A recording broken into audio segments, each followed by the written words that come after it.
एक गांव में एक लालची कुत्ता रहता था।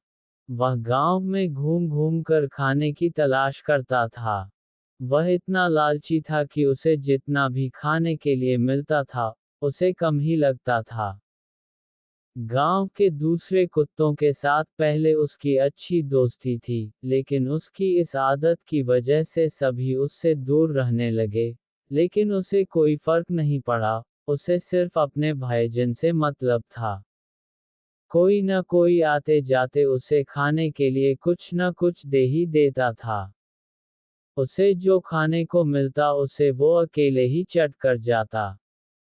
एक दिन उसे कहीं से एक हड्डी मिल गई। हड्डी को देखकर उसकी खुशी का ठिकाना न रहा। उसने सोचा कि इसका आनंद तो अकेले ही लेना चाहिए। ये सोचकर वो गांव से जंगल की ओर जाने लगा।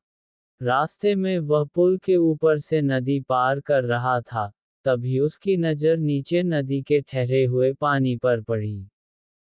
उस समय उसकी आंखों में सिर्फ हड्डी का लालच था। उसे ये भी पता नहीं चला कि नदी के पानी में उसका ही चेहरा नजर आ रहा है। उसे लगा कि नीचे भी कोई कुत्ता है, जिसके पास एक और हड्डी है।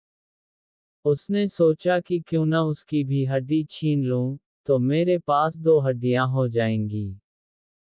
फिर मैं एक साथ दो हड्डियों के मजे से खा सकूंगा। ऐसा सोचकर वह जैसे ही पानी में कूदा, उसके मुंह से हड्डी सीधे नदी में जा गिरी। मुंह से छुटकर हड्डी के पानी में गिरते ही कुत्ते को होश आया और उसे अपने किए पर पछतावा हुआ। कहानी से सीख। इस कहानी से हमें ये सीख मिलती है कि हमें कभी भी लालच नहीं करना चाहिए। लालच करने से हमारा ही नुकसान होता है।